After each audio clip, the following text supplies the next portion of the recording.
So why I like it is because Balin is this giant hulk of a man, and he's like still doing these crazy, awesome acrobatic stuff. The choreography is on point. These stances that they're in, and the slow showdown between them, is very samurai. The stances they're using are real samurai stances. I was actually going to make that, that comment earlier too. Yeah. Even when she's taking out the previous guard, everything in this feels a lot more samurai-esque. Yeah. Yeah, so when she's like holding her sword back and they're pacing each other, he's got his sword held up. It's all real samurai stances, samurai swordplay stuff. The choreography with fighting each other isn't very, but the stances they're using are. And he looks cool. His outfit is awesome. Yeah, it's really neat. The dialogue is dialogue from Star Wars, typical Star Wars dialogue. It's not bad. It's just it's whatever. But the choreography and stuff, I think, is one of the better fight scenes we've seen from Disney. The lightsabers didn't feel like baseball bats for the first time since Disney's taken over. No, they did not. The lightsaber fights in this show have been less baseball batty, at least from the sequels. I think the first Shin and Sabine fight that we had in the first episode, I think, it was still a little baseball batty. But in this episode, I feel like that's just gone.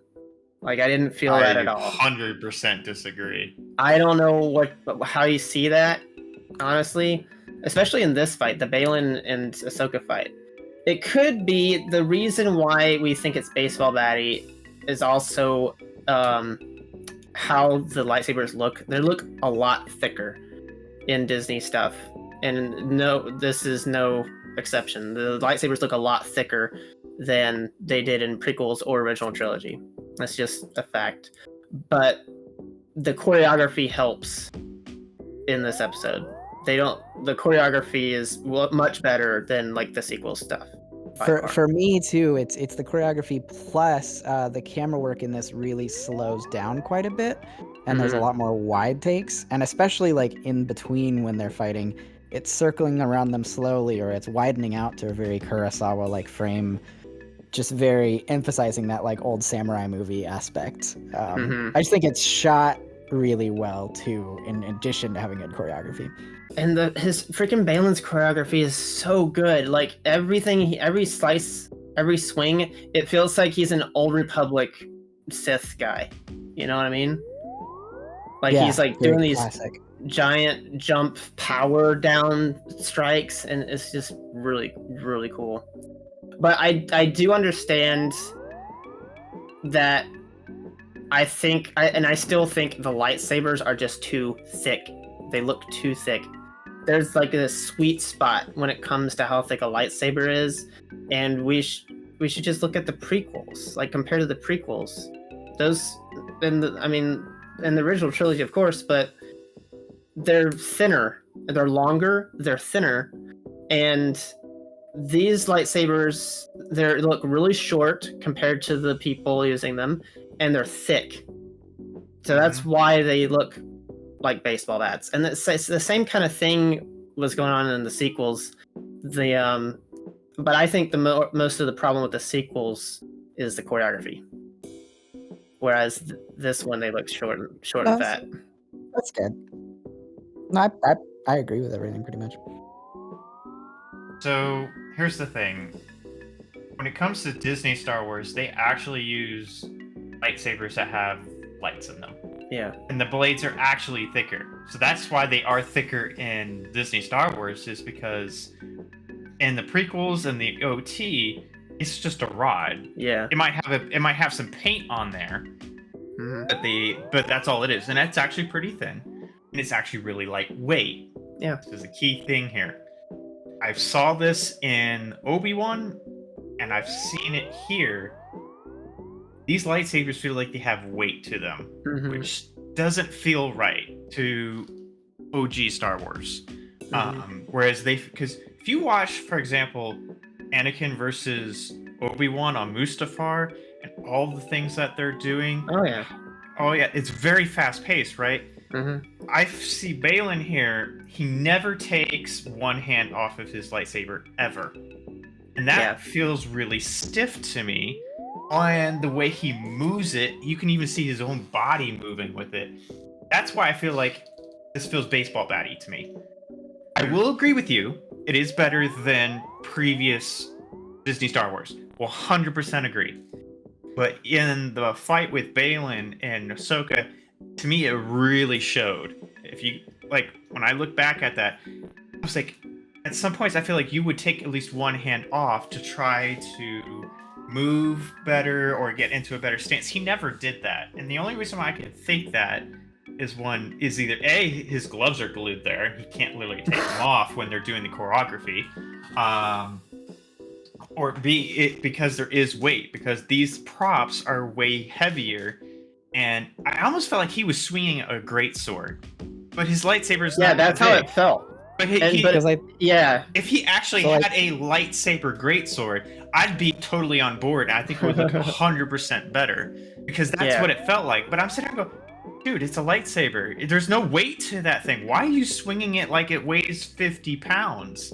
It doesn't. No, I feel you. And so it just it rubbed off of me the wrong way as a result.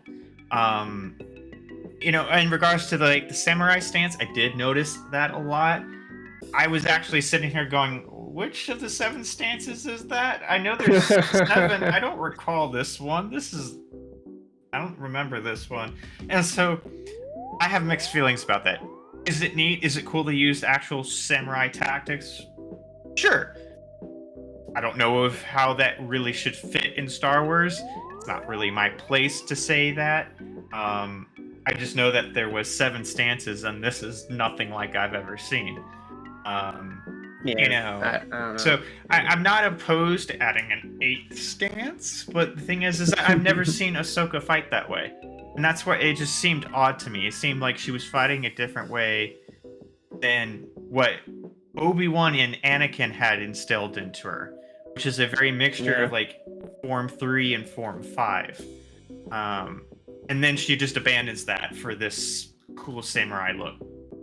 It was kind of weird that she just all of a sudden starts fighting in a different style than we're used to her fighting with, like with just one saber and stuff. Yeah, especially I was like, why are you using one saber all of a sudden?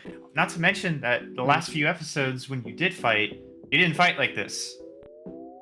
Why do you fight? This feels like, to me, a director of the episode decided this is what I want it to look like. And this is what Disney Star Wars has a problem with in general. Not saying it always happens, but especially if you look at the sequels, was going to have 3 different directors, and then the third guy, by the time it got to him, said, I'm out. And I don't blame him. And they had to bring JJ back. It feels like there's a lack of consistency here. So I will admit, it looked cool. I mean, I enjoyed the initial lightsaber fights, but when I was watching Balin, I loved his presence. I loved, like you said, felt like an old Republic baddie, which I digged, and just the way he talked. But to me, I was let down with the fight, just because it felt like he was swinging a greatsword, but what he was actually shown on screen to be holding is nothing like that. It just felt inconsistent to me. Yeah. I get you. I just want to throw in one super quick rebuttal. Like, I feel like what I took from this when Ahsoka was fighting in a different form, I think she was like, I think this is actually a character thing, and she's being a little arrogant here, and she's like matching him on his terms. She sees his and she like matches it kind of. And he is stronger, like physically, and his style, like she can't block what he's throwing because he just has too much weight behind him. And she's just like not that strong, and I think it's maybe like overconfidence in herself because she's never found anybody she can't take until now. She fought Vader. And she's realizing that. She fought Vader. Where? Well, yeah, but that's quite a while ago. She hasn't encountered anybody. Yeah. So. And she lost. So she's just like these weighty characters she can't quite handle yet. She's fast. I would have liked to.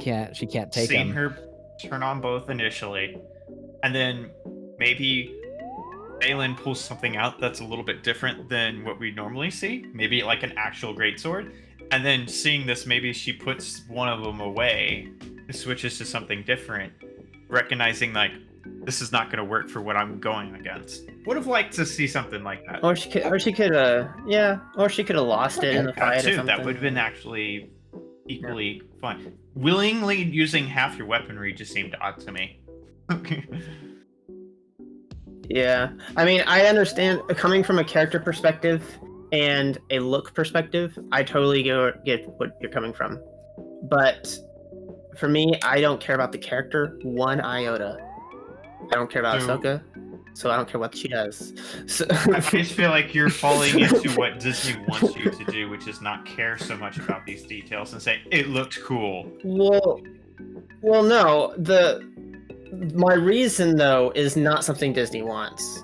They don't want me to not care about the character. They, especially Dave, this is his freaking love child.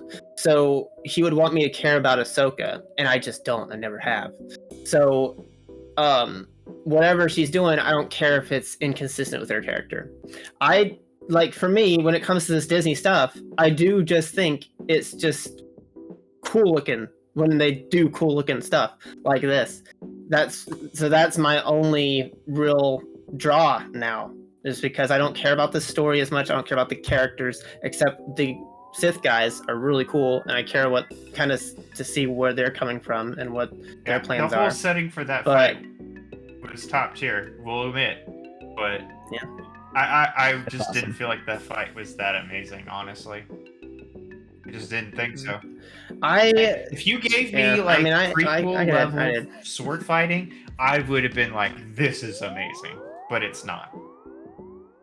Yeah, I think this choreography in the show is one step above the sequels. I'm not disagreeing with that regard. 2 to 3 steps below the prequels. This is definitely one of the better things Disney Star Wars has done when it comes to lightsaber fighting. How about the OG trilogy compared to that? The OG trilogy is its own thing. You won't compare it to that. No. Okay. Because that stuff was just so it was groundbreaking. It was a product of its time. It was a product of its time. It looks good for the setting it's in, and we can leave it there. The prequel stuff looked good for the setting it's in. I would love more prequel choreography. That's the best. You don't have an excuse to be worse than something that came before you. Yeah. That's the thing here. Yeah. The OG is literally the OG. It was what started it all. Mm-hmm. But you don't think it's necessarily inconsistent that I mean, it makes sense story-wise that Luke is worse than everybody else. Yeah, but I also think Luke is better than, say, Obi-Wan by the end of the trilogy. And Vader is just hulking...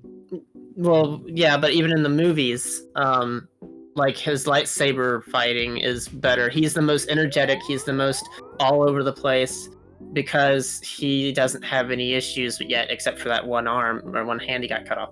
But Vader, it's always been explained over the years that Vader fought like that because it's been 20 years. He's in the hulking metal suit, and he's barely even Anakin anymore. It limits his motion. And so he always it limits his motions more. He's been through a reiteration of all sorts of different suits. He's had to have so many different augmentations. We know when he started in the suit, he didn't have a broken neck or a cybernetic neck or anything, but by the Return of the Jedi, when he's getting zapped, you can see that he has a cybernetic neck. So he's gone through a whole bunch of different injuries since then, and augmentations and improvements and stuff. But more machine. He's not as powerful by the end. Yep. So the movements make sense for Darth Vader. He's still really powerful, and he's still a presence, and he can beat Luke in Empire Strikes Back because Luke's just not that trained, not that efficient yet. But by the time of Return of the Jedi, he is, and he finally lets go and is able to beat him at the end, but then he, turns around. So the choreographies there, I think, match the characters really, really well, especially the Empire Strikes Back in the Return of the Jedi fights. You can between almost Vader see and like Luke. Luke trying to hold off his fear, right? Because Yeah. Vader in that Yeah. setting with the low lighting is freaking scary looking, you know. But that's part of Yeah. how Vader fights, right? He tries to, impose on you. He's so tall because he's got the cybernetic leg, so he's a lot taller, And I also like when he's fighting someone that he think that is just so below him, he uses like one hand. Like he doesn't even try. It's like this is pity. Yeah. Now he does use one hand. He uses one and two hands against Luke, but against Obi-Wan he used two hands because George Lucas originally wanted lightsabers, coming back to the point where you said that the lightsabers looked like they had too much weight to them. Back in the original trilogy, George Lucas wanted the lightsabers to look like they had weight to them. That's why all the actors, all the Obi-Wan and Anakin, or Obi-Wan and Vader and Luke would hold the lightsaber with two hands when they're fighting, because he wanted it to look like I also, they had if weight. I remember correctly, especially for the first New Hope, her budget was so limited that they couldn't afford it for it to break. So I heard that they were told to be not to hit too hard, which is why some of their movements look very like, I'm testing you, but I'm not fully committing. Yeah, they broke so many blades though. Still. But yeah, that's another point there. Because the original lightsabers were this rotating film thing. I forget what exactly they used, but it reflected light. And it was a rotating pole that reflected light. So they could go back in and, draw in the lightsabers on top of it later. But yeah, they were very flimsy. And then the prequels, they were kind of long rods that were painted, like you said, that were a little bit more sturdy, and they could go around and whack each other and not have any issues. These, I don't know what they use. I don't watch too much of Disney stuff, but I know it's not what they used in the past. It's not, because it's literally like basically a lightsaber with a tube that has lights in it. And yeah, I knew that because they wanted natural lights from the lightsaber on the characters, that they didn't have to like. I almost feel like you were just lazy with that. But no, that's good. That's good lighting wise, because you want practical in-person light. You don't want to try and make that in post. You want it practical in camera. It's so obvious though, especially Obi-Wan, when Obi-Wan snuck into the base, the Inquisitor base, and he whacked a stormtrooper. It looked like a baseball bat because it hit him and then it bounced off. And I'm like, this is a lightsaber, should have gone through him, Yeah, I think a lot of that is also Disney. They just, for some reason, they can't let Star Wars lightsabers be Star Wars lightsabers. They can't let them do the damage that they can do. What's it called? Like, it's like we've had so many skewers like through the body because we don't see as much gore that way. You slice off an arm, that's a dismemberment. So that it's Disney, and then it's not as kid friendly anymore. Yeah, which is funny because George always said that Star Wars was always for kids. Well, yeah, because your average teenager is going to be like, "Oh, you lost an arm, cool." Yeah.